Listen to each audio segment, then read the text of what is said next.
हमें फिर से वही सीन दिखा जाता है जहाँ पे टैरन हमारी डची से कहता है अभी तक बात खत्म नहीं हुई। तो हमारी हीरोइन कहती है इसका क्या मतलब हुआ सर टैरन। वो कहता है मैं इस बात से बिल्कुल वाकिफ हूँ कि आप मुझसे डिसअपॉइंटेड हैं योर ग्रेस, लेकिन नाइन्थ नाइट ऑर्डर उसका प्राइड मुझे इस बात की इजाजत नहीं देता कि मैं पीछे बैठ के तमाशा देखता रहूं। तो हमारी हीरोइन उसके पास से गुजरते हुए कहती है तुम्हें इस बारे में ग्रैंड ड्यूक से खुद बात करनी चाहिए। तो वो कहता है मैंने पहले ही कमांडर से बात कर ली है। हमारी हीरोइन थोड़ा फ्लिंच होती है, वो कहती है क्या?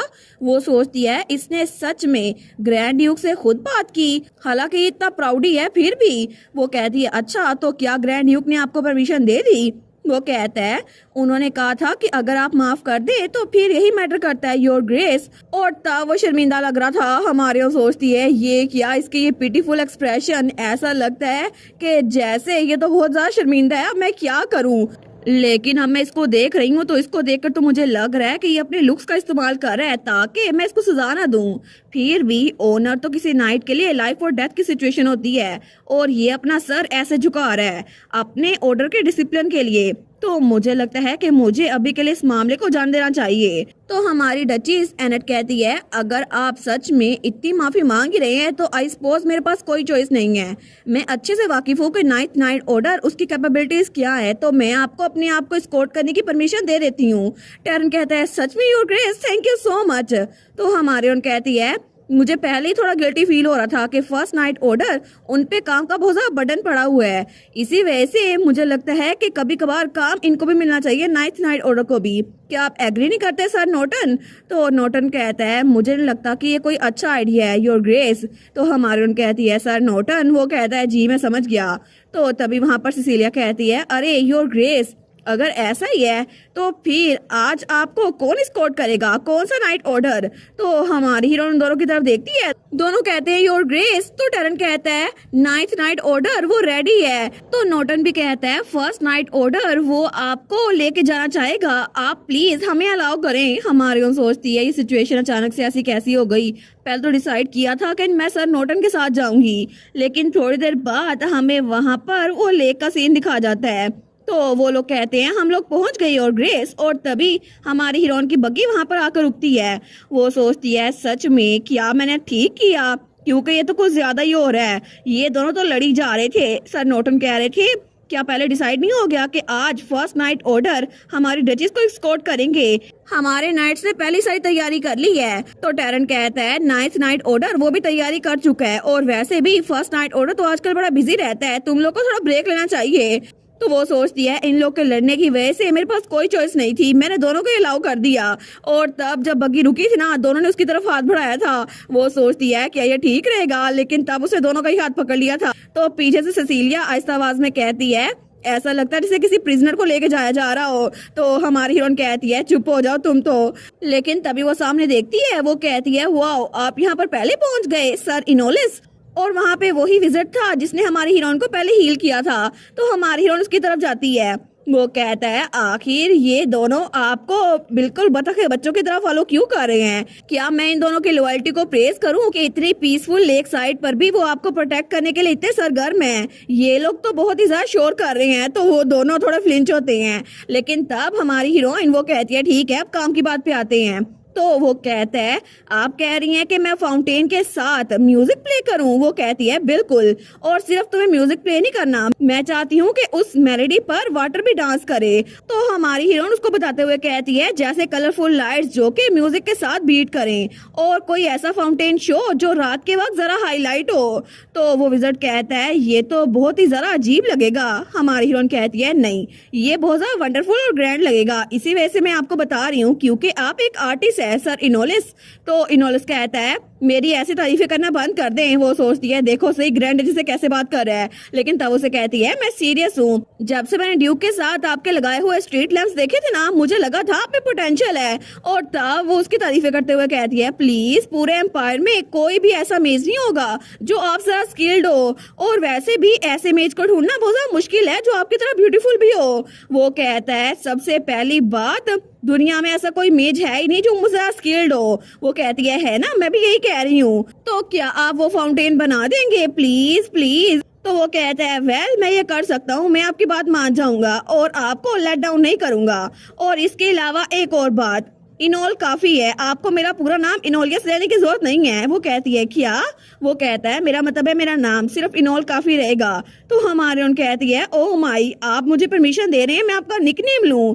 इसका मतलब है कि आप मुझे बहुत ज्यादा पसंद करते हैं। वो कहता है मैं सिर्फ इसलिए कह रहा हूँ क्योंकि मेरा नाम बहुत ज्यादा लंबा है ताकि आपको मसला ना हो, वरना मेरी ऐसी कोई इंटेंशन नहीं है, अगर मेरा पूरा नाम लेना तो पूरा ले ले। तो हमारे उन सोचती है देखो सही, अभी मैंने इसके थोड़ी तारीफें की तो निकनेम पे शिफ्ट हो गया है, ये तो सच में बहुत ट्रांसपेरेंट है ना, कितना क्यूट है ये। ऐसे ही लोग इसको कहते हैं इसे बात करनी नहीं आती। लेकिन तभी वहां पर कोई कहता है योर ग्रेस। तो हमारी और वहां आगे बढ़ते हुए कहती है सर पैरल आप आ गए, क्या हुआ है आखिर आप इतने भागे हुए क्यों आए हैं? तो पैरल को तो सांस चढ़ा हुआ था।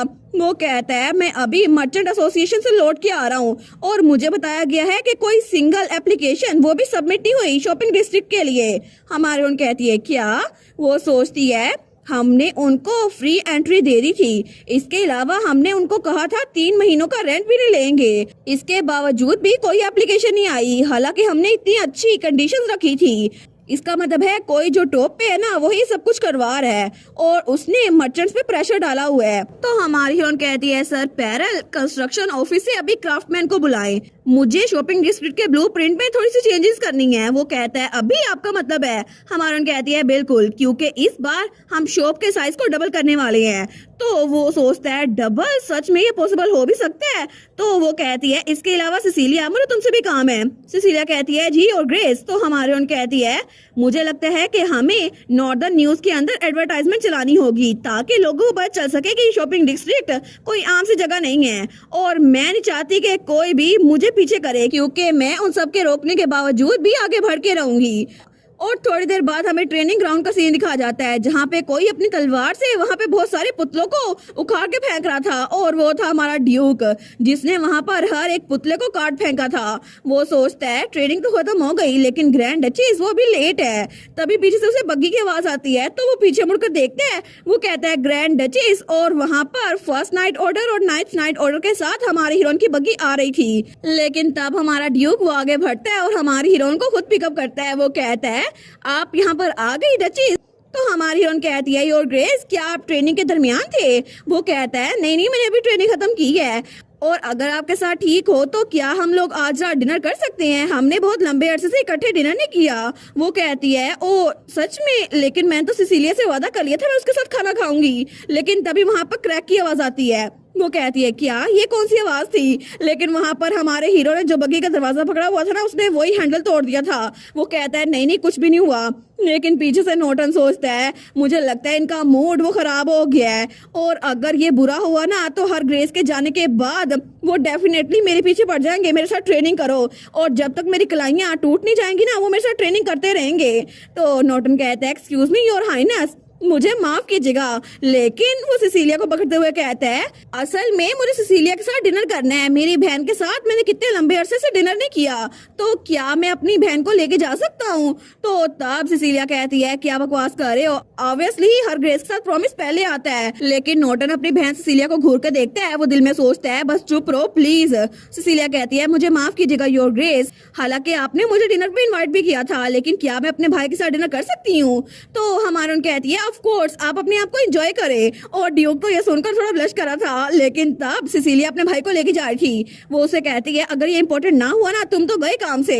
वो कहता है मैं क्या करूं, क्या मैं तुम्हारी पॉकेट मनी इंक्रीज ना कर दूं? लेकिन तब हमारी हीरोइन कहती है योर हाइनेस तो क्या हम लोग भी इकट्ठे डिनर करें? वो कहता है क्या आपके लिए ठीक रहेगा?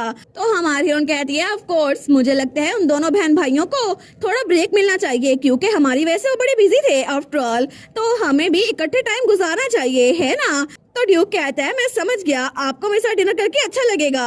और तब वो उसका हाथ पकड़ता है और तब वो लोग आगे बढ़ते हैं। वो कहता है ठीक है तो क्या हम लोग चले? और तब वो लोग हाथ में हाथ पकड़ के जा रहे थे और उनकी जोड़ी, उनका कपल तो बहुत ही ज्यादा क्यूट लग रहा था। और इसी के साथ ये वाला पार्ट यहीं पर ख़त्म। तो आप लोग बताइएगा आप लोग को ये पार्ट कैसा लगा और वीडियो को लाइक और चैनल को सब्सक्राइब लाजमी कीजिएगा। बाकी वीडियोस का लिंक भी स्क्रीन पर नज़र आ रहा होगा तो काइंडली उनको भी चेकआउट कर ले। और thank you so much for watching my videos. Stay safe, bye bye.